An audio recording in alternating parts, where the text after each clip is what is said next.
Hello guys, আমি Sushila blog থেকে জানাচ্ছি শুভেচ্ছা ও অভিনন্দন। আপনারা কেমন আছেন? আশা করছি ভালো আছেন, আমিও ভালো আছি।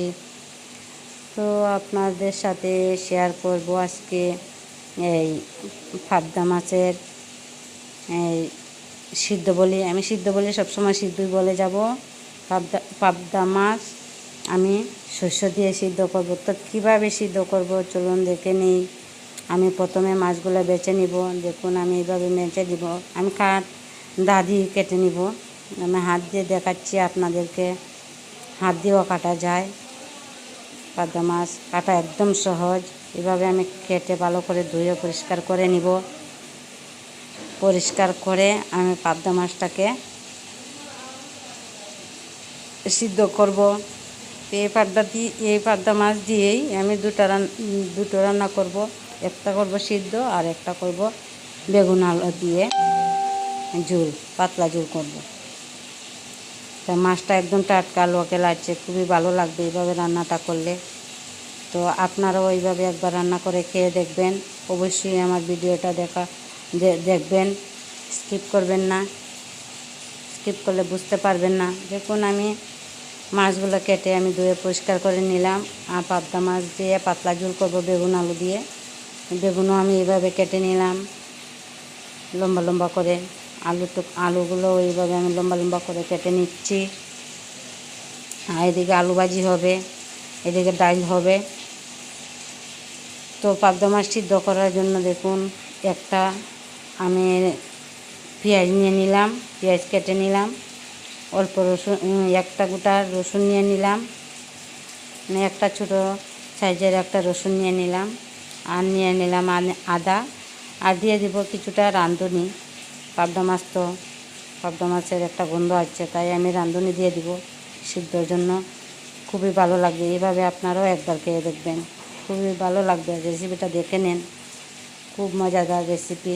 শুধু খালি ইলিশ খাওয়া যায় নাকি, পাবদা মাছও এইভাবে সিদ্ধ করে খাওয়া যায়, ইলিশ মাছের মতোই লাগবে।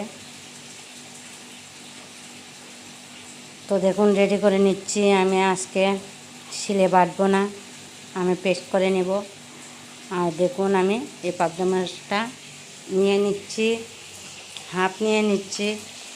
কিছুটা কাঁচা লঙ্কা দিয়ে দিলাম, আর হলুদ গুঁড়ো, স্বাদ অনুযায়ী লবণ, আর সরষে দিয়ে দিব।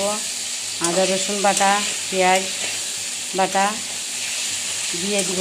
দিয়ে খুব ভালো করে একদম ইলিশ মাছের মতো রান্নাটা করব। দেখুন আমি সেদিন ইলিশ খেয়েছিলাম, সরষের প্যাকেটটা ছিল, তো অল্প সরষে দিয়ে দিলাম। সরষেটা বেশি লাগবে না, এই ইলিশে যতটুকু সরষে লাগে একটু কম দিয়ে দেব।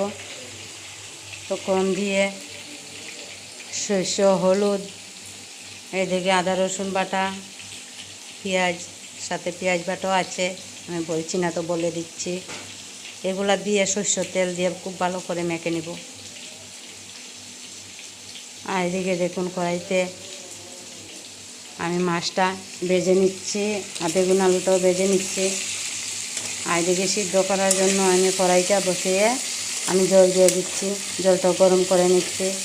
আর আমি পাবদা মাছগুলা মেখে নেব, জলটা গরম হতে হতে আমি মেখে নেব মাছটা মেখে নিয়ে এই জলে দিয়ে দিব।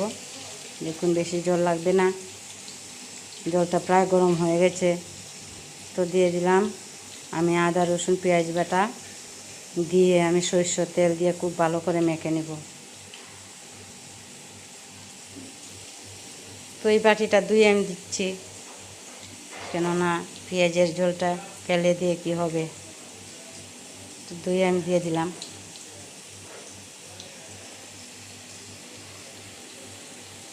সব কিছু বাজার থেকে কিনে আনা জিনিস, তাই ফেলে দেওয়ার মনে চায় না, তাই আমি ধুয়ে পরিষ্কার করে দিয়ে দিলাম। বাটিটাও ধোয়া হয়ে গেল, আর আমার এদিকে কাজেও লেগে গেল।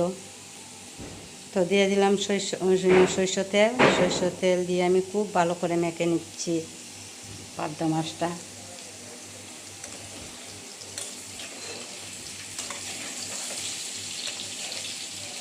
এইভাবে পাবদা মাছ খেলে অনেকটাই টেস্টি হয়, একদম ইলিশের মতো লাগে। ইলিশ মাছের মতো লাগে, সুস্বাদু হয়। আর আজকে মঙ্গলবার, আমি আজকে নিরামিষ খাবো। ও ঘরের সবার জন্য আমি রান্নাটা করছি। কালকে আমি সোমবার করেছিলাম, শ্রাবণ মাস তো, তাই আমি প্রত্যেকটা সোমবারই করি। তো সোমবার করে আমি আগের দিন উপবাস থাকি, আর পরের দিন আমি নিরামিষ খাই। এইভাবেই আমি সবসময় করে যাই। তো দেখুন, আমি আমার শস্য পদ্মা সিদ্ধ হয়ে গেছে। তো এখন নামায় নিব। আর দিয়ে দিলাম আরও কিছুটা সরষের তেল আর ধনিয়া পাতা দিয়ে আমি রান্নাটা সম্পূর্ণ করে নিলাম। তো আমার পাবদা মাছের রেসিপিটা আপনাদের কেমন লাগছে অবশ্যই কমেন্টে জানাবেন। আর ভালো থাকবেন, সুস্থ থাকবেন। আজকের ভিডিও এই পর্যন্তই। দেখা হবে নেক্সট ভিডিওতে। আমি খুব তাড়াহুড়া করে ভিডিওটা করছি, আমার আরও কিছু রান্না রয়ে গেছে। তো শুধু পাবদা মাছটাই আপনাদের সাথে শেয়ার করছি। এই রান্না শেষ করে আরেকবার আমি স্নান করে আমার নিরামিষ রান্নাটা করব। তো নিরামিষ রান্নাটা বেশি করব না, সিদ্ধ ভাত করে নিব। আর এদিকে পাবদা মাছের ঝুলো হয়ে গেছে। বাই বাই বন্ধুরা, দেখা হবে নেক্সট ভিডিওতে। ভালো থাকবেন, সুস্থ থাকবেন।